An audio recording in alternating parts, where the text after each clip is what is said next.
Alas 5:10 na, One Western Visayas na. Alas 5:10 na, One Western Visayas na.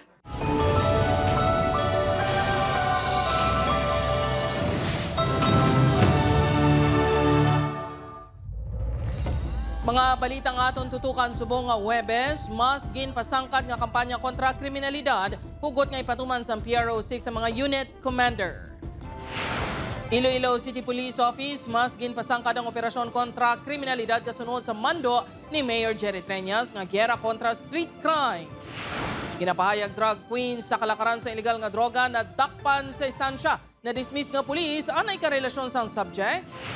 Empleyado sa CDRRMO nga ginaligar ng palasik sang supply sang gatong, ginpanginwala ang mga akusasyon batok sa iya. Naandan nga ruta sang tanker sa pagremit sang kwarta, wala masunod sang driver. Reenactment ang sa natabo iga patigayon sang kapulisan. PBBM magatambong sa rally sang Alyansa para sa Bagong Pilipinas sa Iloilo City. Ugot nga seguridad ginapatuman sang otoridad. Kaganay siman, mas ginpiling ang magnegosyo para makaupo ng iyang pamilya. Pagsaulog sa Valentine's Day, buwas espesyal sa mag-asawa tungod una ini nga sa ulugon sa sulos ang 6 ka tuig. Ini ang GMA Regional TV, One Western Visayas. Mayong hapon, ako si Jethro Charlatan, Iloilo City Police Office, mas ginpasangkad ang operasyon kontra kriminalidad kasunod sa mando ni Mayor Jerry Treñas nga giyera kontra street crimes. PRO6 ginmanduan ng mga unit commander nga pasanyugon ang kampanya kontra kriminalidad. Si Kim Salinas nakatuto. Sa mga tao nga nagatuyo maghimo sang krimen, nagapanugyan ang Iloilo City Police Office nga hindi ini pagdayonon. Inibangod, hindi magduwa-duha ang kapulisan sa pag-aresto sa mga sospek sang krimen. Ini sa tunga sang away kontra street crime sa Iloilo City nga gindeklarar ni Iloilo City Mayor Jerry Treñas sang Lunes. We will not rest on our laurels.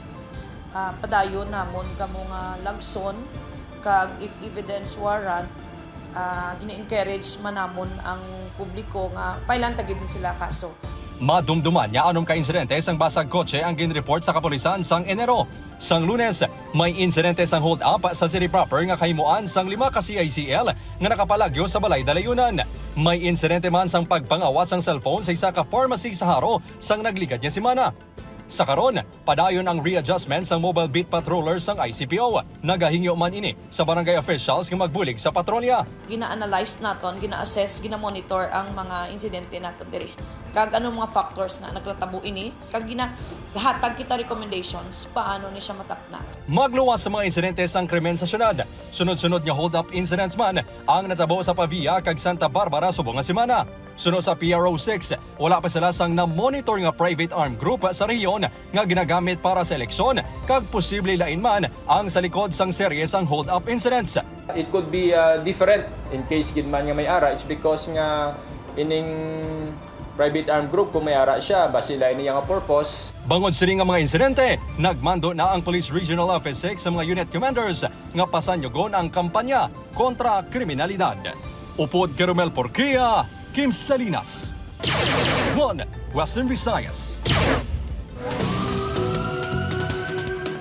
Babae nga ginapahayag sang kapulisan nga dako nga supplier sang illegal nga droga arestado sa buy-bust operation sa Estancia Iloilo. Dua pagid ka persona lakip ang isa ka menor na dakpan man. Si John Sala nakatuto. Dako pang isa ka high-value individual nga si Apple Villaruel 32 anyos sigin ka sa drug buy-bust operation sa banwasang istansya kahapon. Si Apple ang ginakabig nga isa sa pinakadako nga supplier sang illegal nga droga sa Northern Iloilo. Sunod sa Provincial Drug Enforcement Unit nadakpan si Apple bangod sa video sini nga naglapta nga nagagamit sang illegal nga droga.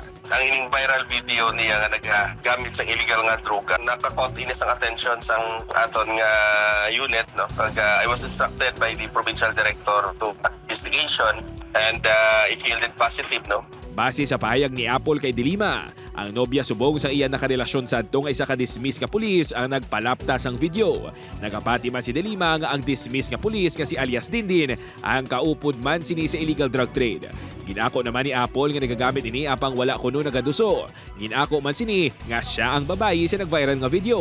Wala kuno ini naglaom nga i-post ang nasambit nga video. Tanawon ko lang bala kung ano gid ang reaction gid bala. Pero wala ko yan reaction ni kung ano gid bala ilang ginaano nga. Itsura mo kung itsura ko kung magsuyop ko bala kung inang sa ibang nga uging-uging. Okay. Pero ako tan sorry i-delete ito wala ko yan sa gabaligya mo. Ina ako gagamit ko ya.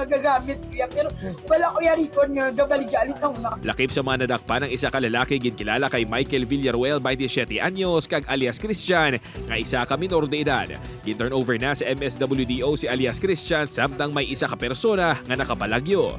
Nakuha sa tatlong masobra 1.9 million pesos nga balor sang suspected shabu. Masobra 400,000 pesos nga balor sang suspected shabu naman ang narecover sang Iloilo City Police Station 4 sa apat ka mga subject sa drug bypass operation sa San Juan Molo kagabi. Ang mga arestadong ginkilala kanday Quincy Hevero, Kaister Gacer, Michelle Duhilo, kag Tricia Fabregar. Madugay na ang monitoring sa mga suspek kag sa distrito sang Molo ang ila operasyon. John Sala, 1 Western Visayas. Para sa dugang mga balita sa Bacolod City kag pila ka lugar sa Western Visayas, mangin kaupunta si Aileen Pedreso. Lin? Madamo nga salamat, Jert, mga kapuso, empleyado sa idalom sa Bacolod City RRMO nga ginaaligan nagpalastik sang supply sa gatong, hugot nga ginpanginwala ang akusasyon batok sa iya. Yaring balita nga atong gintutukan. Nabato na sa Bacolod City Legal Office ang sabat sang empleyado sa CDRRMO sa show cause order nga ginpapanaog batok sa iya kaangot sa ginaaligar pagpalasik sini sang gatong sa mga salakyan sang talatapana. Sunod sa City Legal Office, ginsaad sang empleyado sa iya sabat nga wala sang kamotoran ang tanan nga aligasyon. Ini ang apisar may mga nagatindog na nga witness batok sa iya. Ginadeny niya ang insidente. Simple denial lang. It's a simple denial, ginpasa yaman balik sa nag-execute affidavit. Sa pihak sini, ginpahayag sa City Legal nga isa sa mga basihan sa investigasyon ang impormasyon sa witness nga wala sini ginaubos tughong sa salakyan sa opisina ang gasolina. Sa baylo, ginabutang sa container nga amo ang ginapadeliver pa sini sa iya balay para sa personal nga paggamit. Natukiban pa nga naghalin na ang pila ka mga empleyado sadto nga involbado sa nasambit nga modus. Sa investigation na nag-reveal, siya lang ang kakuan. Doon ang iba niya driver na na-involved, nagre-resign na. Wala na nabalik. Why na rin yung hindi na connected sa DRM. Ginahulat pa ang rekomendasyon ni Bacolod City Mayor Albi Benitez sa pagpasaka sang kaso batok sa empleyado base sa ebidensya kag sa pathag sini. Kung mapamatud-an nga may kapaltahan, sarang ini mapasakaan sang kaso administratibo. Nagapabilin pa ini sa trabaho samtang wala pa ang resulta sang investigasyon. Upod kay Reynald Castillo, Aileen Pedraso, 1 Western Visayas.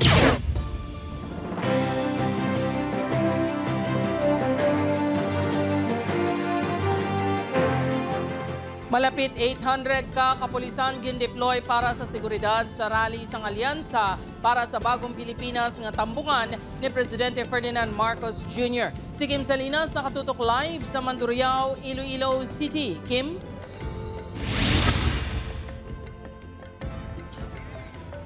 Jert, hugot nga seguridad kag temporary road closures ang ginpatuman kadungan sang political rally subong nga hapon. 781 ka uniform kag covert personnel ang gin-deploy sang Iloilo City Police Office. Lakip ang dugang nga personnel halin sa Iloilo Police Provincial Office para sa political rally sang alyansa para sa pagbabago sa Mandurriao, Iloilo City subong nga hapon. Magatambong para magpagita sang suporta sa 12 ka senatorial candidates sang administrasyon si Presidente Ferdinand Marcos Jr. Lakip sa mga ginatutukan sang kapulisan, amo ang posible paghiwat sang hublag protesta kagang may mga tuyo nga magsabotahe sa kahiwatan. May ara kita ginpreparar nga CDM contingents kag naka-standby ina siya no nga pag in case kinanglanon for dispersal sa mga hindi ma-manage nga mga crowd kag hindi kabahin sa nga ila grupo. May police assistance desk man nga ginpamtang ang kapulisan sa lugar. there will be possibilities kung may mga random nga mga inspections, no, kag mga pagpangusisa individually, especially kung may mga reports kita nga mga baton. Bangod sa kahiwatan, temporaryo ginpasiraduhan ang service road sa Benigno Aquino Avenue halin alas 12 ng hapon. Masobra 200 ka personnel sang Iloilo City at TTMO ang gindeploy. May traffic scheme naman nga ginpatuman ang Iloilo City LGU. May mga railings and traffic signages na kami nakabutang diri sa aton nga service road. So i-detour na lang ang mga wala ya or hindi intend nga magkadto sa sining event area.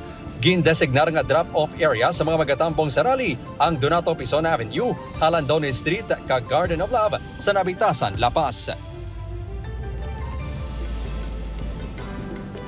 Gert, sa karon nagapadayon na ang political rally diri sa Iloilo City Center Grounds kung sa diin kompleto nga nagtambong ang 12 ka senatorial candidates kung sa diin ginalauman nga magatambong takna alas 6 karon sa gabi si Presidente Ferdinand Bongbong Marcos Jr. Gert? Madam again nga salamat sa update. Kapuso Kim Salinas. Investigasyon sa treasurers ng Sagay City may kaangtanan sa pagkadula sa kwarta sa sulod sa vault sa Oktubre, wala pagihapon matapos. Yaring balita nga aton gintutukan. Pinaagi sa code combination, nabuksan sa tinalikdan nga October 4, 2024 ang vault kung sa diin ginapahayag nakasulod ang 7.3 million pesos nga pondo para sa health emergency allowance sa health workers nga wala nahatag sang August nga payout. Apang ang resulta wala inisang unod. Masobra 3 ka bulan ng lagligan. Nagapadayon gihapon ang pag-imbestigar sa Sagay City LGU sa City Treasurer nga si Joey Pinunggan. Sa subong mong pending pa, subong ginastudyoan naman kang COA subong, wala pa man kaano si COA sa ilang sa iya. Wala pa man sang update suno sa LGU halin sa Commission on Audit. Humalin sang nagpatigayon inisang inventory matapos ginbuksan ang vault kag natukiban nga wala inisang unod. Wala na naghatag sang dugang nga detalye ang LGU kung ano ang rason sang pagkaatrasado sang investigasyon. Suno naman sa Bureau of Local Government Finance kung BLGF6, wala pa sila sang may labaton nga formal nga reklamo halin sa LGU. Rason nga hindi sila makapatigayon sang kaugalingon nga investigasyon.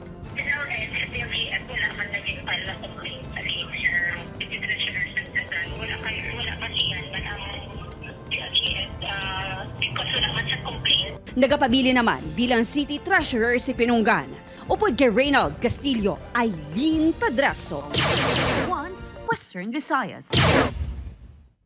Sa iban pang balita, pagdumili sa pagpark sa mga salakyan sa pila ka bahin sa Iloilo Sunset Boulevard hugot nga ipatuman sa Iloilo City TTMO. Pagbaligya sa mga vendors, plano nga i-regulate agon hindi magtuman kadamo. Si John Sala nakatuto. Ang Sunset Boulevard ang pinakabagong atraksyon sa karon sa syudad sang Iloilo bangod sa katahom sang lugar kag manaming adapya sang hangin nga perfect para ma-enjoy ang nature. Apang eyesore kung makabig ang mga salakyan nga bisan di na lang nagapark kag sama-sami nagatugas ang paggutok sa dalan kag perwisyo sa pila ka mga luyag ma-enjoy ang lugar. Gani suno sa hepe sang Transportation and Management Office samtang wala pa sila sang may makitaan nga area nga mahimo nga parking area paga-istriktuhan nilang pagpatuman sang no parking sa pila ka bahin sang Sunset Boulevard. Ining mga viewing decks ngayon sa tubang nila sini wala na gid sang parking both sides kag wala man dira sang selling both sides man kay ti ang konibutangan ng parking naton dira naga-impede ina sang sang view. Magluwas sa mga salawayon nga nagapark sa bisan di na lang, talulupang dun man ang pagdamo sa mga ambulant vendor sa lugar. Gani plano sang city government nga i-regulate ang ila pagbaligya. I-limit na lang naton ining application sang permit sang ambulant vendors kay ti ko nakita naton nga kon damuon gid naton ang Sunset Boulevard puro na lang ambulant vendors. Ginapasugtan man ang pagpark sa mga salakyan kung sa diin nahamtang ang mga ambulant vendors. Upod kay Hans Desierto, John Sala. 1 Western Visayas. Bantayan, drivers ang fuel tanker nga ginhold up sa Pavia, Iloilo. Wala masunod ang naandan nga ruta sa pagremit sang kwarta. Reenactment ang sa natabo, iga patigayon. Ini ang GMA Regional TV, One Western Visayas. Naandan nga ruta sang fuel tanker sa pagremit sang kwarta, wala masunod sang driver sunod sa kapulisan. Reenactment angon sa natabo nga pag-hold up igapatigayon sang kapulisan. Si Zen Kilantang Sasa nakatutok live sa barangay Balabag, Pavia, Iloilo. Zen?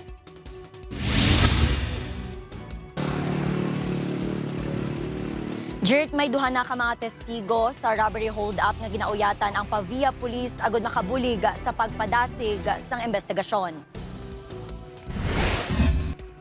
Nagagwa sa investigasyon sang Pavia Police nga wala masunod ni Ronnie Juarez, driver sang fuel tanker sang isa ka transport cooperative nga ginaalegar gin-hold up sa barangay Pandak, Pavia ang naandan sini nga ruta. Base sa pagpangusisa sang kapulisan, ang regular nga ruta kuntani sang fuel tanker sa pagrimit sang kwarta halin sa Balabag padulong sa Aganan, Circumferential Road pakadto sa garahe sa Pandak, Pavia. Apang sang Lunes sang gabi, wala ini nagsunod sa naandan nga ruta. Sa Baylo nag-agi sa Irrigation Road nga malayo sa Pamalay kag madulong kon kagabihon. Bagay nga makatilingala suno sa PNP. Medyo unusual na ruta yun para sa sa magdadala ng pera nila. Matandaan ginabuluban ta 300,000 pesos nga cash ang gintaban sa mga suspect. Una na nga ginpahayag sang kapulisan nga posible inside job o kon personal gain ang motibo sa pagpang-hold up. Sa tion nga mapamatud-an nga gin-set up sa mga suspect ang krimen, mahulog ini sa qualified theft. Sa subong, isa pa lang ka suspect ang nakilalanas ang kapulisan nga positibo na identify bangod wala makasuksok sang helmet. Siya ang nagatrabaho bilang driver sang kooperatiba nga malapit isa ka tuig na sa kumpanya. Matagal na rin siya nag-work. Pero ang questionable kasi is nakita mo na yung nangyari. Posibleng hindi ko makita kasi magkasunod ho sila. Plano subong sang Pavia Police nga magpatigayon sang reenactment agud klaro nga masaysay sang fuel tanker driver ang natabo. Titignan po natin kung yung mga sinasabi niya is nagko-correlate sa kung ano yung na-reenact natin.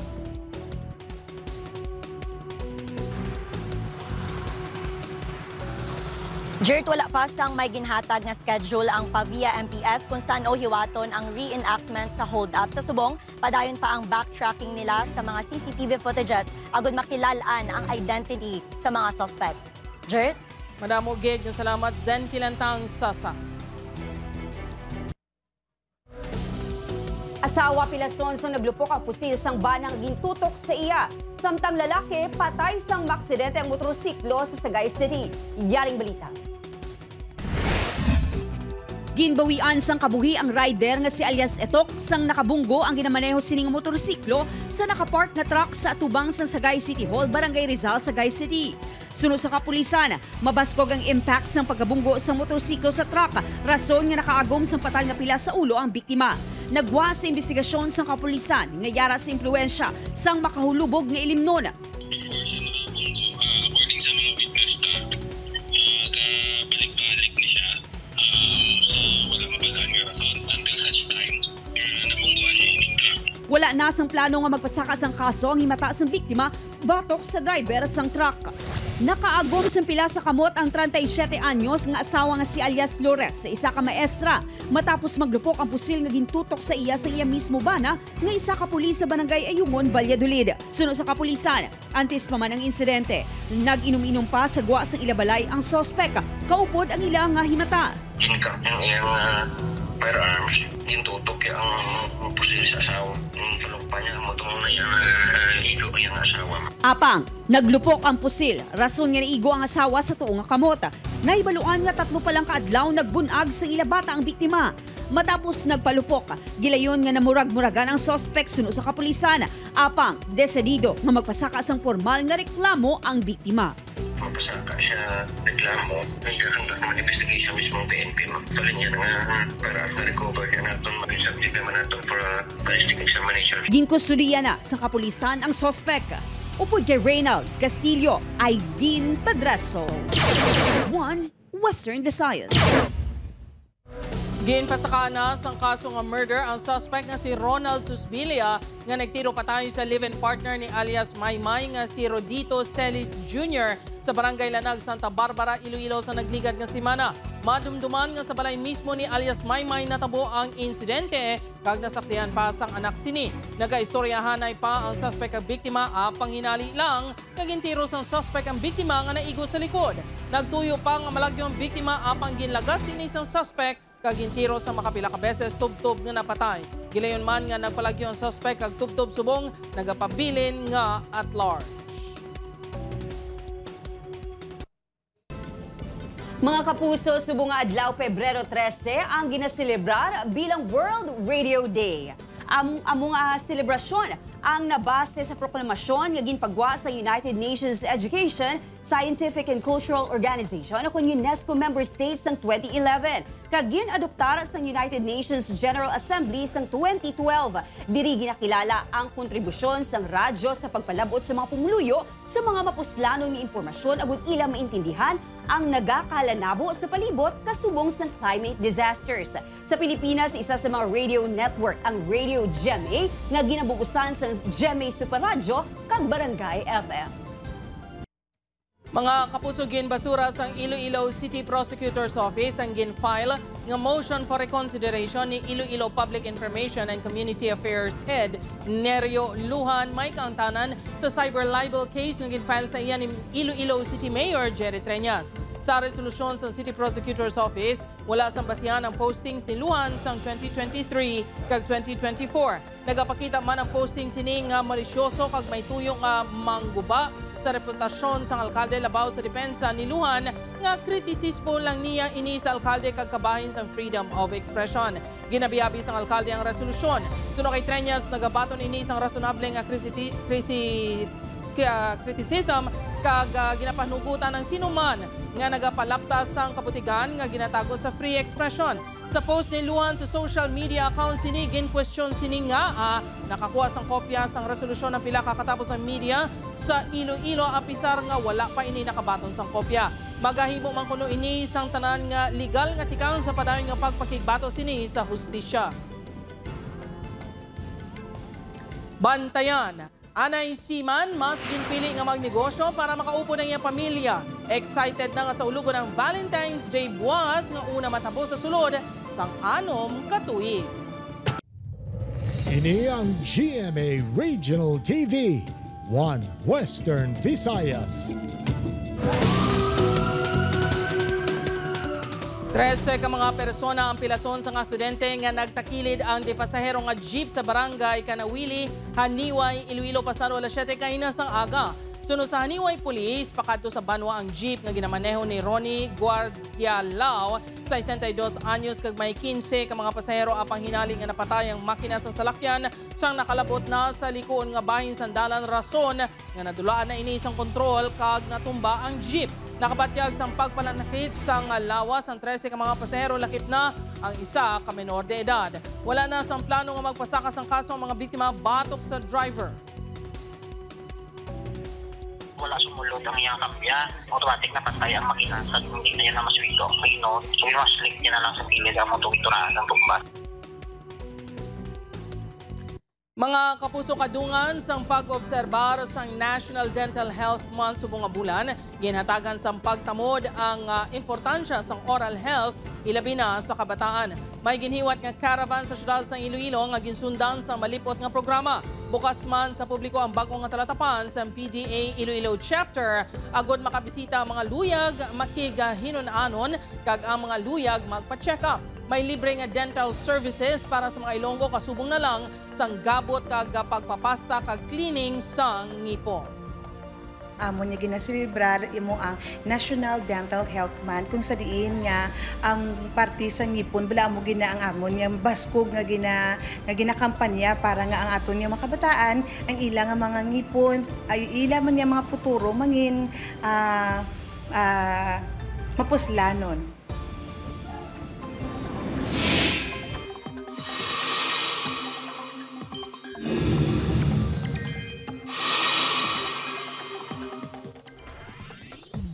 Mga kapuso, naghinay ang epekto sa Northeast Monsoon o kanamihan, gani wala inis ang epekto sa pungsod subong adlaw.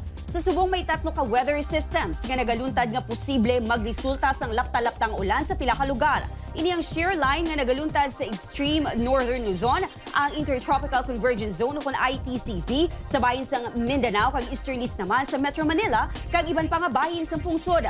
Base sa datos sa Metro Weather, posible ang lapta-laptang ulan sa Capiz, Antique, subong man sa Negros Occidental. Mabuhina naman ang pag-ulan sa gabi. Posible man ang ulan sa iban nga bahin sang pungsod. Mga kapuso, anay siman mas ginpili nga magnegosyo para makaupod ang iya pamilya. Mag-asawa excited nga sa ulugo ng Valentine's Day buwan tungod una ini nga makaupod sila sa adlaw sa tagipusoon sa sulod ang 6 na katuig. Niyang gintutukan ni Zen Kilantang Sasa. Bilang isa ka bana kag amay, hindi malikawan ni Denver nga makabatsyag sang kahidlaw samtang nagatrabaho bilang seaman.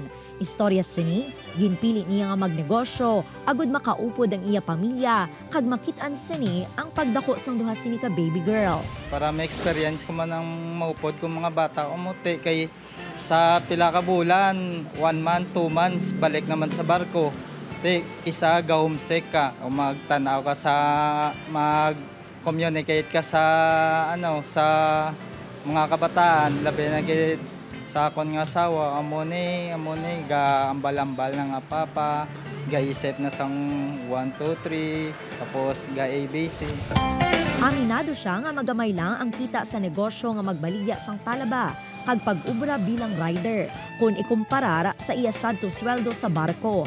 Apang hindi naman mabayran ang iya kalipay, sang bisan ano nga manggad. Sunod sa iya asawa nga si Julian, madamo man sila sa mga pagtilaw nga ginaagyan. Apang ang importante, nagatimbanganay sila nga duha sa pagdiskarte sa kabuhi. Laing gidyadan kung upod mo gidya ang bana mo sa pag-atipan kag patindir sa kabataan. Espesyal para sa mag-asawa ang pagsaulog sang Valentine's Day buwas, bangod ini pa lang ang unang nga tion nga magaupdanay sila sa sulod sang 6 katuig nga sila ang nangin mag-asawa. Damo man kami mga inagyan, mga sang nobyoanay parang kami. Siyempre subong nga may kabataan na kami, pero isa lang ang gin pabakag kami sang Ginoo. Communication kag kaganiste kag mansig buliganay sa isa kag isa para ang problema mamagaan. Upod kay Cirilo Randuque, Zen Kilantang Sasa, One Western Visayas.